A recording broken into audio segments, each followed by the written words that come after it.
Got a quick one for you here, a little FYI. If you're going to put a floor pan in a convertible, at least an OER brand floor pan, I ran a little snag that I don't remember happening before, but if you have the same problem, I'll show you what to look for and how to fix it on Project Mockingbird. Let me show you what we got. Of course, I got my replacement floor pan in here, and this is the convertible bracing. This only applies to convertibles, of course. And I was looking at the ribs on the bottom of the car, and they've got these little cutouts here, the stamping here, and for the brace to actually go over top of those things. Well, the problem is this one right here. You see my mark? Let me show you what's happening. And the problem is what I found out here, I was test fitting this into place. Notch. Got a notch there. When we come to the front edge, nope. And the reason being is the original floor pan stamping, this rib actually stops right here. So what we got to do, well, this is never going to lay it flat against the floor pan like it needs to, so I need to remedy the problem. Here's what I come up with. So what I've come up with, this is the side I haven't modified. This is the side that I had. Just basically cut that rib out of place, hammer it back flat, weld it back together. And this is actually how the factory had it stamped anyway, so this is probably the best approach. I guess the other thing you could do, you could probably cut notches in this, but I don't think I want to do that. This is a pretty simple procedure. I'm going to show you what I did to make this happen. Now, basically, what we're going to do is I want the end of this ramp moved back to here. Now, there's a couple of ways you can do it. You can cut the end off and move it over, or we're going to do this the easy way. We're going to make a cut here. I'm going to make a cut here. We're going to cut that rib right out of that. Then I'll come back and it's V-notch this ever so slightly. We'll hammer that edge down. Let me show you.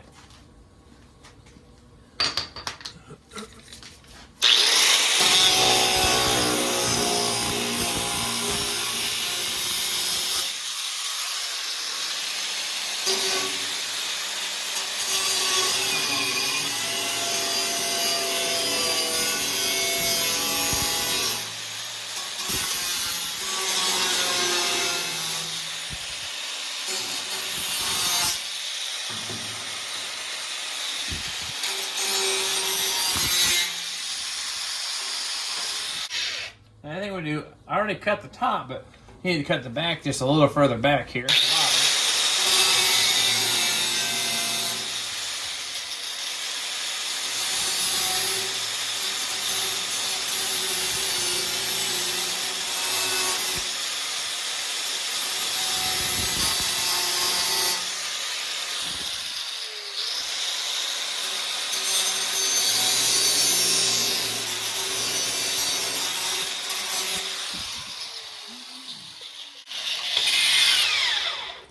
Now, you can see I kind of V-notched that back, so now just take a hammer. Alright, here's that looks up a lot more closer. Hammered that down. You can see now it's actually kind of got a nice ramp to it, similar to this style right here, so it looks the same. We're going to weld that gap in there. Now we just need a piece of metal to go in here. Well, here's the coolest part about the whole thing. Take that piece you took out. It's got nice little contours to it. No big deal. Just beat the crap out of it. Flatten it nice and straight. Hit this side just a little bit. Now, of course, this is going to be larger than our opening, so we'll have to trim this down just a little bit to get it to fit there. Just, butt weld that back into place. But you can see, about 1/8 inch too big. So we'll just trim the one edge back just a little bit and burn it in. Okay, now it's not exactly perfect, but this should weld shut pretty easy with a little MIG welder. Pretty tight gap there. Go ahead and just burn that in, buff it out, and we're done.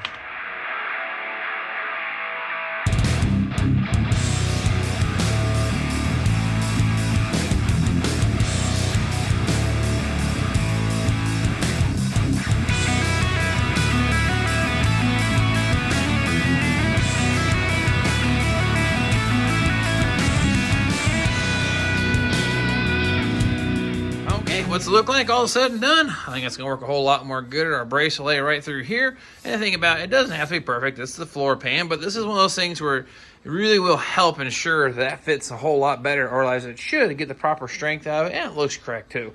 Now, this is one of those little 5-minute little modifications. It wasn't too bad to do, and it's worth the time I feel to invest in getting that done, so it does look better and hold up better. Now, I don't know. I'd like to know, is this just an OER thing or AMD? Because I don't remember running into this before, but maybe I have. So if you have seen this before or run into this problem, let me know in the comments. But if not, this is an OER floor pan, and if you got a convertible, you're going to have to do something like this to make it work. And here's what it looks with the brace in place. Look at that. Lays down all nice and tight like it's supposed to now. So now it has potential to getting those in there properly. But the next thing for this brace, though, send out the media blasting. That's just not going to work for me.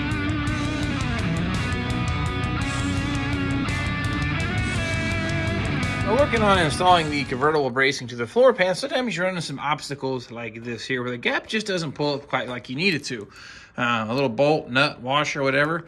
Drill a hole a little bit larger and go ahead and run this through and watch what it does here. Like so.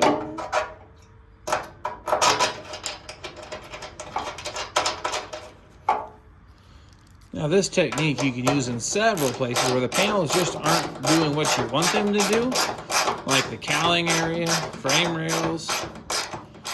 One piece is just not quite going like you hoped. You can do this here and it works out pretty good. Pulls it down real tight. Because here's the problem. You're working with an original bracing aftermarket floor pan. You just gotta make them work sometimes. The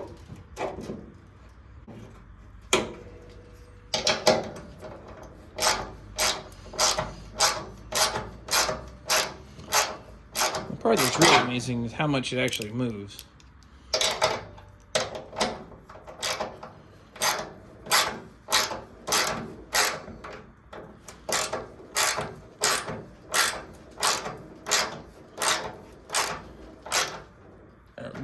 Now look at that. Pulls that up all the way. Now we're going to do our plug welds just like we do any other time. Now, I don't know if you'll ever run into this problem or how helpful this tip will be exactly, but I'd say more of the point of this video is sometimes you got to make things work. Test fit things is the point of it. Observe, look at it. Is there something that needs to be modified or tweaked? Because this stuff obviously has some issues. This may only affect OER, and of course, if you have a coupe, not even a problem whatsoever.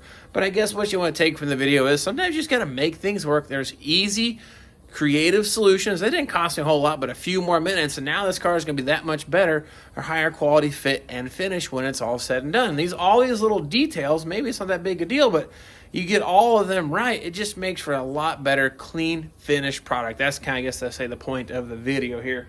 It's worth spending a little extra time now to work out kinks like this to save you maybe some grief later on down the process of assembling the car. So it's going to wrap us up this time around here on the Project Mockingbird. I'm not sure what we're going to get into next, but of course it's going to be something building this car, some metal work, something to get this thing back on the road again. So instead of to kill a Mockingbird, it's going to be to heal a Mockingbird. I just like how that sounds, so I'll probably stop using that here soon. But anyway, appreciate you following me on the journey. Please subscribe, share with your friends, and we will see you next time.